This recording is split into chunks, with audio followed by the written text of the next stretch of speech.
안녕하세요. 서바이벌 SF 키트 토끼 한 마리 공상주의자입니다. 반갑습니다. 저희 녹음을 안 누르고 있었네요. 네. 일단 누르고, 네. 안 된 부분은 저희가 유튜브에서 다운받도록 하겠습니다. 자, 저희 오늘 다룰 거는 쿼런틴. 네. 그렉 이건의 쿼런틴입니다. 그렉 이건의 데뷔작. 네. 데뷔 장편 SF고요. 공사님 말씀하신 대로 쿼런틴은 격리라는 뜻입니다. 쿼런틴이 예전에 옛날에 이제 유럽에 전염병이 돌 때 흑사병. 네, 흑사병이 돌 때 이 병을 옮기지 않게 하기 위해서 40일간 네, 항해를 하고 온 선원들은 배 안에서 40일간 격리한 다음에 이제 내릴 수 있게 하는 40일이죠? 14일 아니죠? 40일이죠? 40일이었던 것 같아요. 네. 그런 역사에서 유래된 단어입니다. 쿼런틴. 그래서 퀄이 사잖아요. 그렇죠. 네. 그래서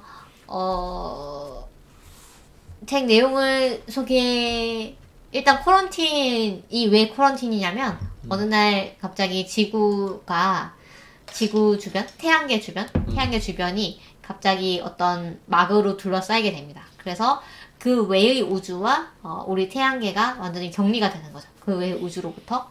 그래서 이게 왜 생겼는가 이런 것들은 인간들은 아무것도 모르고 갑자기 그렇게 되니까 막 패닉에 빠져가지고 갑자기 별이 안 보이는 거잖아요. 이제 태양은 보이지만 그래서 뭐 일어나는 일들을 다루고 있는 게 이 책의 매우 일부입니다. 거기서 비슷한 게 나왔던 것 같아요. 그 책에서 네.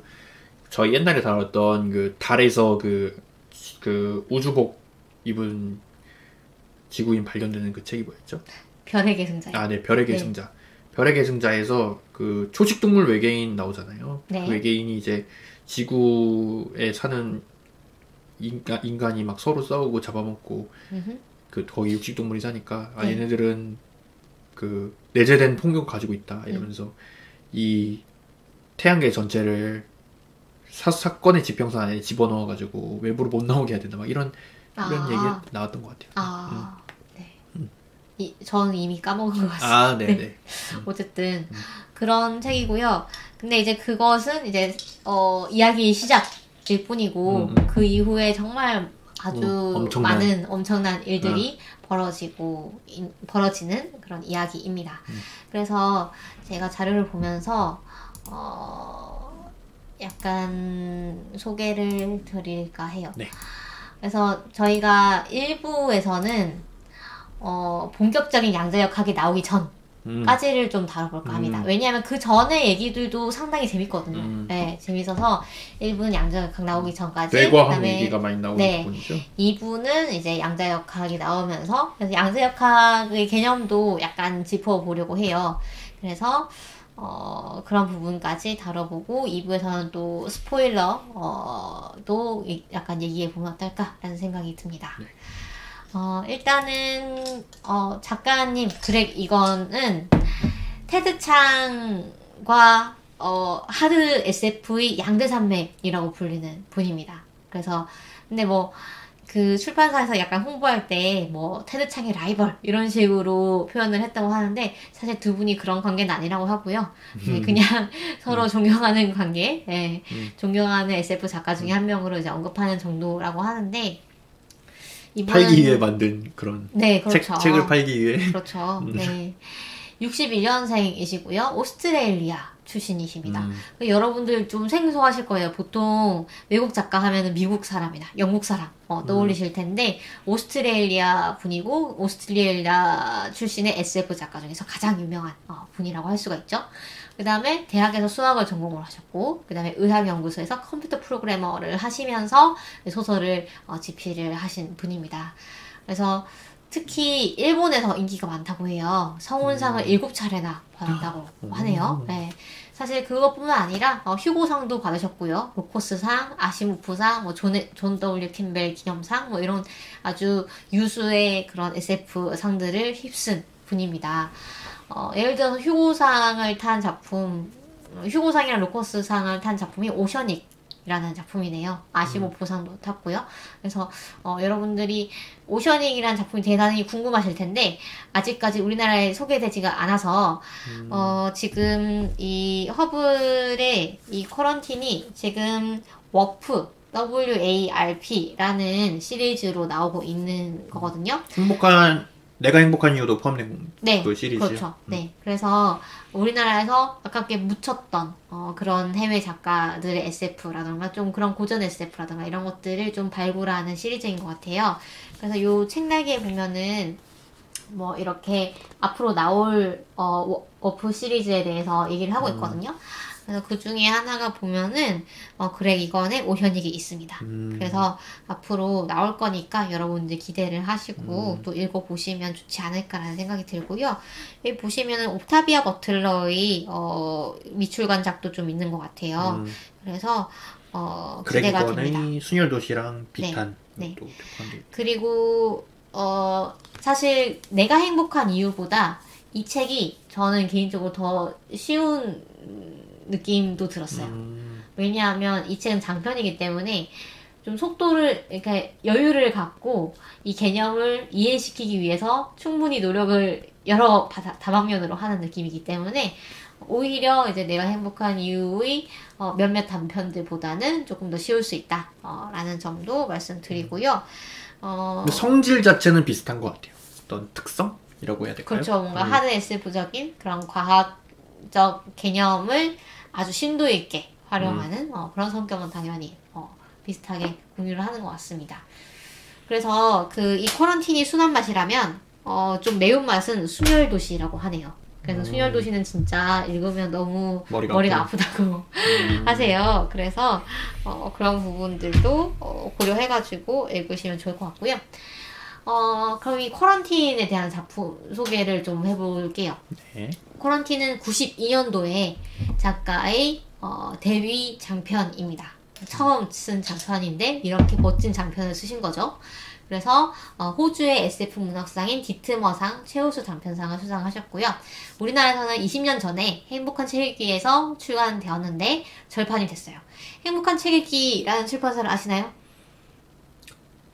들어본 것 같긴 해요. 네, SF를 많이 냈던 출판사예요. 그래서 행복한 책 읽기 SF 총서라는 아예 그런 레이블이 있었고요. 거기에 쿼런틴도 있었고요. 로저 젤라즈니의 신들의 사회도 있었고요. 조 홀드먼의 영원한 전쟁도 있었고요. 이런 정말 좀 고전이면서 명작인 SF들이 많이 나왔었는데 이 출판사가 문을 닫으면서 이 책들도 다 절판이 되었습니다. 그래서 이 쿼런틴도 정말 구하기가 어려웠던 책이다가 이번에 이 허블에서 새로 나오게 된 것이죠. 그 편집자분이 리빙센스였나? 그런 잡지에 인터뷰를 하신 게 있더라고요. 거기서 보니까 2019년 정도에 이 번역을 하신 분이 김상훈 번역가님이시거든요. 김상훈 번역가님이 이 쿼런틴이랑 또 다른 어떤 중단 편집, 그렉 이건의 중단 편집에 대한 기획안을 가지고 찾아오셨대요. 그래서 그걸 보면서 사실 이제 쿼런틴이 대단히 좀 난도가 높은 책이니까 이해하기 좀 어려운 책이고 하다 보니까 조금 망설였지만 중단편들을 좀 읽어보니까 이 정도면 대중들의 테이스트를 맞출 수 있겠다라고 판단이 돼가지고 이제 출간을 결정을 하셨다고 해요. 그래서 그 편집자님의 인터뷰도 제가 링크 달아놓을 테니까요. 보시면 재밌으실 것 같습니다. 그래서 이 김상훈 번역가님이 이거를 다시 번역을 하셨대요. 개혁을 아주 적극적으로 하셔가지고 뭐 예를 들면 성인지 감수성이라던가 그런 동시대의 그런 문학 감수성에 맞는 세련된 표현으로 많이 입문을 하셨고요. 그 다음에 난해하다는 그런 평가를 안 그래도 받는 소설이기 때문에 조금 더 쉽게 읽히도록 좀 매끄럽게 많이 수정을 하셨다고 합니다. 그래서 그 다음에 이 책이 사실 읽어보시면 아시겠지만 대단히 여러 가지 장르가 섞여 있는 책입니다. 그래서 출판사 이건 죄송합니다. 이거는 약간 화면을 보면서 얘기를 해도 좋을 것 같은데요. 이렇게 해야 더 전환이 되겠죠? 지금 전환이 됐겠죠? 네. 네, 됐네요. 네, 됐네요. 죄송합니다. 원노트, 네. 네. 여기 보시면, 워낙에 다양한 장르가 섞여 있다 보니까, 각 나라들에서 나온 쿼런틴의 표지가 다 제각각이라고 해요. 다 어떤 그렇죠. 장르가 주요한가에 대한 생각이 다 다르군요. 그렇죠. 그래서 예를 들면 재난물이다, 디스토피아물이다 라고 생각한 쪽은 이런 지구가 이 막으로 둘러싸이는 태양계가 맨 막으로 밑에 건 아예 둘러싸이는 제목이 다르네요. 아이솔레이션이라고 되어 있네요. 그러네요.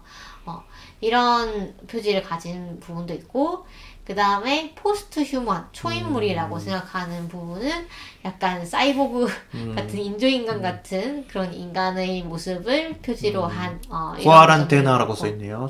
네. 그 다음에 추리, 미스터리, 하드보일드라고 생각하는 쪽은 이렇게 약간 탐정처럼 탐정 모자를 쓴 주인공이 나오는 이런 표지를 갖고 있기도 합니다. 네. 그 다음에 여기 뒤에 보면 일본 여자 모습이 보이죠. 네, 일본인가요, 저게? 일본. 그렇다기보다는 이 작품의 배경은 사실 뉴 홍콩인데요. 네. 블레이드 러너를 보시면 이런 사이버펑크의 전형적인 이미지가 있지 않습니까? 네. 이제 큰 스크린에서 전광판에서 이제 일본 여자가 나오는 그런 거를 좀 염두에 둔 게 아닌가, 든 디자인이 아닌가라는 생각이 드는데 이 사이버펑크적인 부분도 분명히 있습니다. 그래서 이런 부분들을 아주 골고루 즐길 수 있는 책이다. 네, 그래서 토끼님은 저 세 개 중에 어느 것이 가장 좀 그 토끼님이 생각하시기에 좀 분류가 적절하다라고 말하면 좀 이상한가요? 어느 부분이 가장 끌렸다? 가까웠다? 뭐라고 해야 될까요? 어떻게 생각하시나요? 저는 제일 재밌게 읽었던 부분은 재난 디스토피아 부분이었던 것 같고요. 그 다음에 또 재밌게 읽었던 부분은 사이버펑크. 네, 그런 쪽이 저는 재밌었던 것 같습니다. 그리고 좀 뭐라고 할까요? 그 SF적인 SF적인 경이감 이런 것들을 주기 위해서 이 양자역학이라는 거를 활용을 하는 부분이 그런 것도 재밌었는데 그런 거는 어디로 분류를 해야 될지 모르겠어요, 사실. 네. 하드 SF적인 그런 부분이라고 해야 될까요? 그럴 수 있겠죠. 네.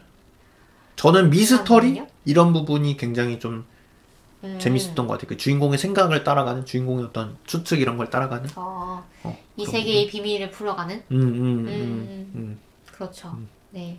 그리고 좀 초인물적인 마지막에 가면은 막 극에 달해가지고 진짜 네. 말도 안 되는 일이 일어났잖아요. 계속. 그렇죠. 그런 부분도 진짜 보면서 진짜 엄청나다 이런 생각을 했던 것 같고. 네, 거의 뭐 주인공이 초능력을 쓰는 것처럼 네. 나오죠. 네. 그래서 그러면 본격적으로 저희가 줄거리를 한번 얘기를 해보도록 하겠습니다. 네. 일단 저희가 앞에 이 지구와 태양계를 둘러싸는 거대한 막이 출현한다라고 했는데 그거를 이 소설 속 사람들은 버블이라고 부릅니다.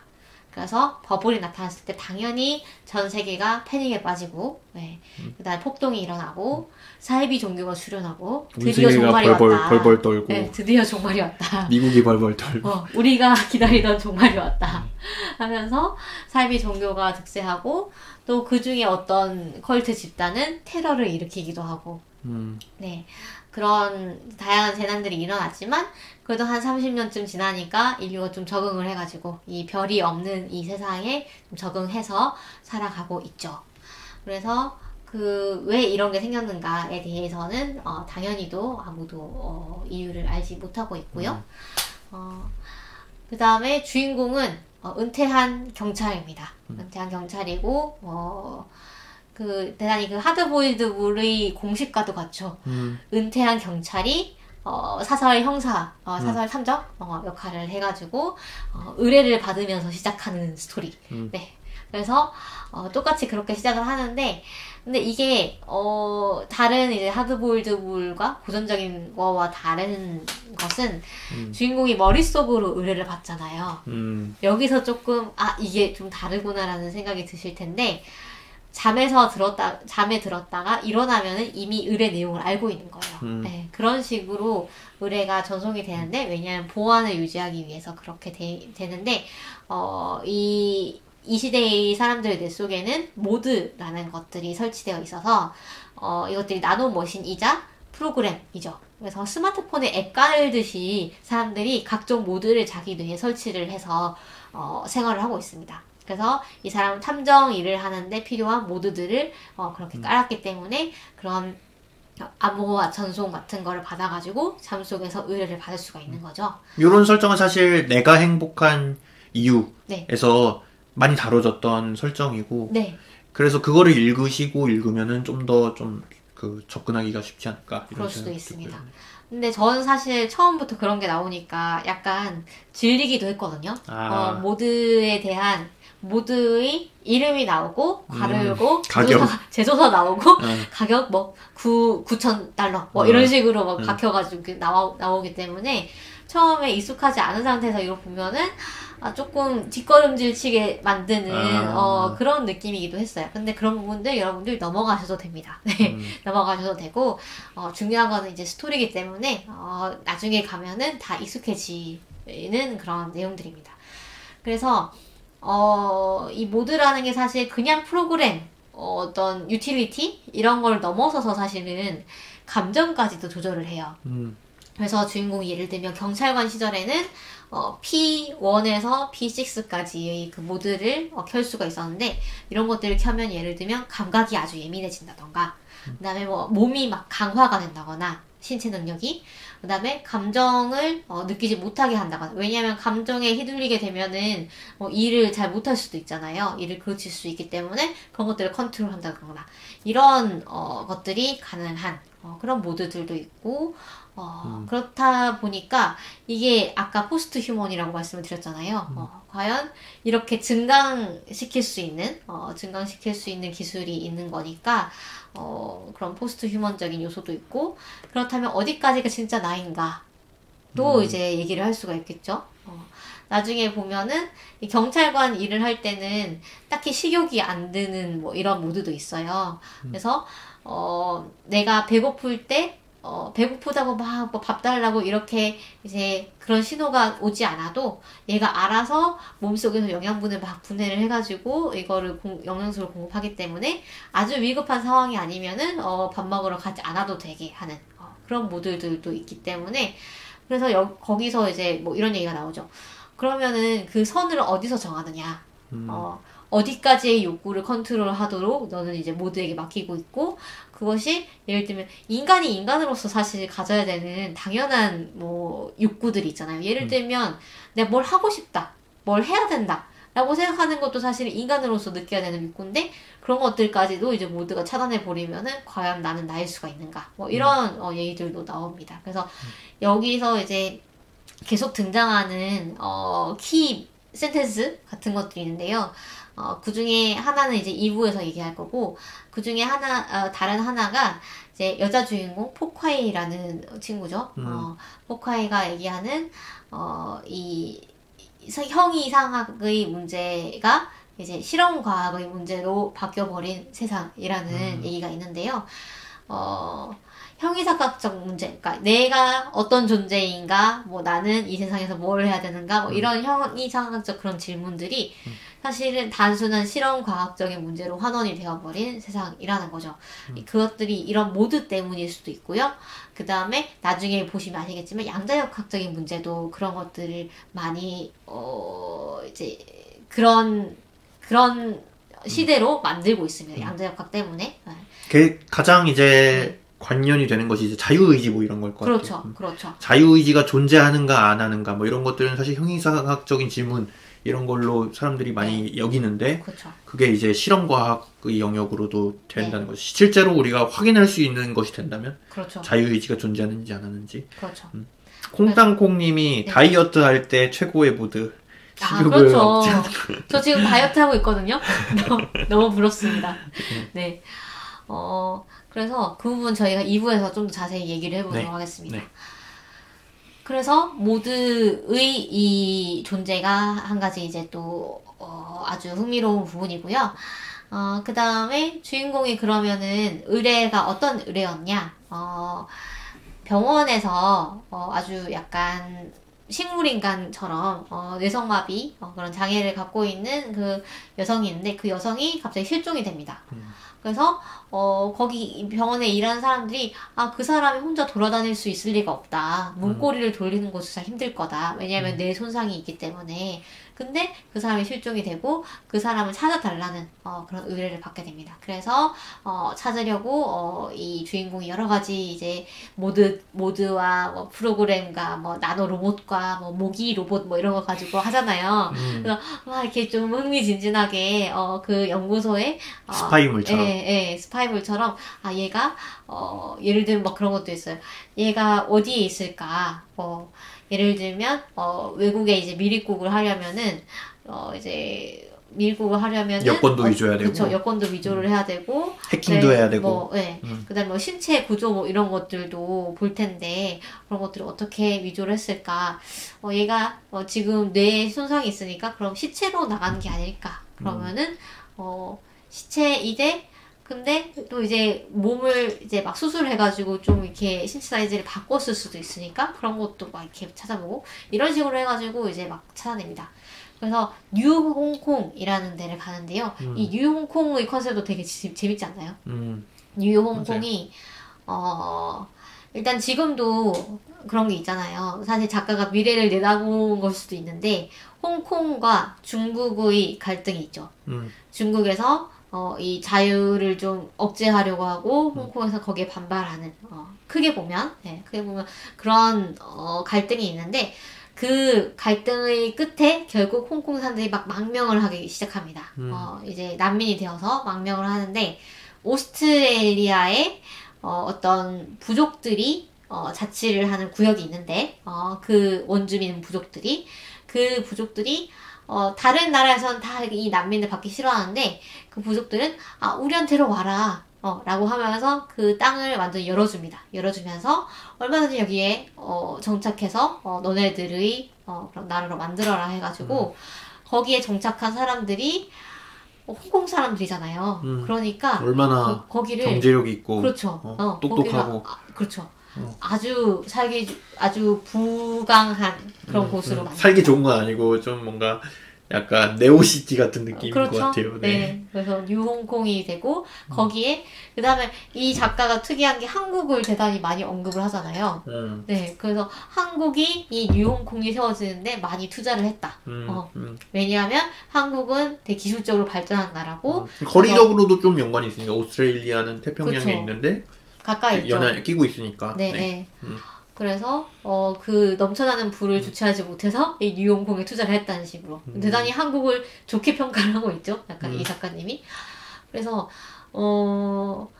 그래서 첫 번째 이야기는 사실 거의 그런 겁니다. 이제 이 친구를 이 여성을 실종된 여성을 찾아서 이 주인공이 추리를 하고 침투를 하고 스파이문을 찍고 이런 상황인데 결국 잡히죠. 잡혀서 그쵸? 세뇌를 당합니다. 세뇌를 당하는데 그 머릿속에 모드를 심는 그런 형태로 세뇌가 되는데 충성심 모드라고 나오죠? 네, 충성 모드를 깔입니다. 이 충성 모드라는 거는 우리가 약간 뭐라고 비슷하다고 해야 될까요? 랜섬웨어? 아니면 백그라운드 프로그램 같은 그런 느낌인데 이 충성 모드의 골 때리는 점이 뭐냐면 이 충성 모드가 깔린 사람이 충성 모드가 깔렸다는 거를 인식을 해요. 인식을 하고 내가 이런 모드가 깔렸구나. 이 사람들에 의해서 강제적으로. 근데 그걸 알고 있음에도 불구하고 이 충성 모드가 명령하는 이 대상에 대해서 맹목적으로 충성을 하게 됩니다. 그리고 그 충성을 해야 되는 논리를 스스로 막 만들어내요. 내가 평소에 가졌던 가치관과 모순이 없게끔. 그래서 그 막 약간 궤변 같은 걸 막 이렇게 늘어놓기 시작하는데 그 부분이 저는 되게 소름 끼쳤거든요. 그러니까 이것이 사실 우리가 약간 선동되는 그런 메커니즘과도 비슷하다고 생각이 드는데, 이게 강제적인 게 아니고, 자기가 이제, 주체적으로 이걸 했다고, 믿기 시작하면, 네. 이건 정말 답이 없는 거죠. 이거를 해제하기는 아주 힘든 거고, 거기 보면 얼마나 이 주인공이, 이런 아주, 뭐라고 해야 될까요? 초월적인 그런 논리에 의해서 이 충성을 하게 되는가가 아주 자세히 적혀 있어서 그 부분도 저는 대단히 좀 경이감을 느끼는 그런 부분이었습니다. 그래서 뭐 그 정도로 이제 일부 얘기를 마치면 될 것 같아요. 그래서 그 주인공이 충성해야 되는 대상이 앙상블이라는 거고요. 이 앙상블은 양자역학에서도 중요한 개념이다 라는 것까지만 생각을 하시면 될 것 같아요. 네. 그쵸. 삭제를 원하지 않죠. 충성 모드 자체를. 그렇죠. 그게 옳다고 생각해서 충성하는 맞아, 게. 맞아. 근데 마지막에 또 뭐 뒤에 가서 얘기를 하시겠지만 네. 그것이 또 어떤 문제가 생기잖아요. 충성 모드에 대한 어떤 그렇죠. 네. 뒤에 우회 같은 게 발생하죠. 그렇죠. 네. 네. 그래서 뭐 그것도 진짜 소름 돋았던 것 같아요. 맞아요. 그것도 너무 골 때리면서 정말 이럴 수도 있겠구나. 약간 진짜 사고 실험의 끝까지 가는 그런 느낌? 네, 이 들었고. 그래서 여기까지 저는 이제 얘기를 하고 그다음에 개인적인 감상을 얘기를 하면 될 것 같은데요. 네. 공사님은 어떻게 보셨나요? 정말 재밌었고 네. 굉장히 그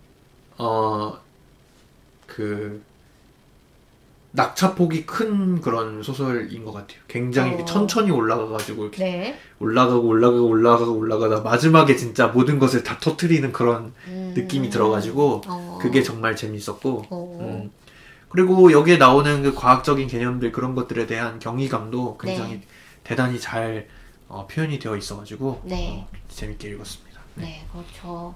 제가 약간 이제 세부적인 감상을 좀 더 얘기를 하면은 그 사이버펑크적인 분위기가 대단히 많이 나요. 이런 모드를 깐다라는 부분과 모드에 다 가격이 붙어 있는 게 여기는 대단히 자본주의적인 세계구나. 자본에 의해서 지배받는 세계구나. 라는 거를 또 느끼게 하는 부분이 있었고, 그 다음에 사람들이 그렇게 막 뭐라고 해야 될까요? 아주 평화롭게 안온하게 이렇게 사는 느낌보다는 약간 좀 이렇게 돈이 있어야 행복할 수 있는 그런 조금 치열한 세계인 것 같은 그런 느낌도 들고 사실 뭐 우리나라와 그쵸. 별로 그렇게 다를 게 그렇죠. 없지 않나. 우리나라, 미국. 네. 그래서 사이버펑크 하니까 블레이드 러너도 생각이 나더라고요. 블레이드 러너도 주인공이 탐정이고 그 다음에 배경이 사이버펑크적이고 그 다음에 최근에 나온 블레이드 러너를 보면 죽은 가상 여자친구가 막 자기를 위로해 주잖아요. 근데 여기도 그게 나옵니다. 그 모드가 이 죽은 아내의 환영을 만들어내요. 그래서 주인공은 근데 그게 오작동이죠? 그건 잘 모르겠어요. 오작동인 것처럼 나오는 것 같아요. 그래요? 자기 뇌가 좀 약간 이상해져가지고. 네. 그래가지고 그 아내를 만질 수도 있어요. 왜냐하면 촉각도 사실 뇌에 의해 일어나는 거니까. 그렇죠. 내가 여기에 물체가 있으면 이 물체를 통과해서 이거를 이제 가지 못하잖아요.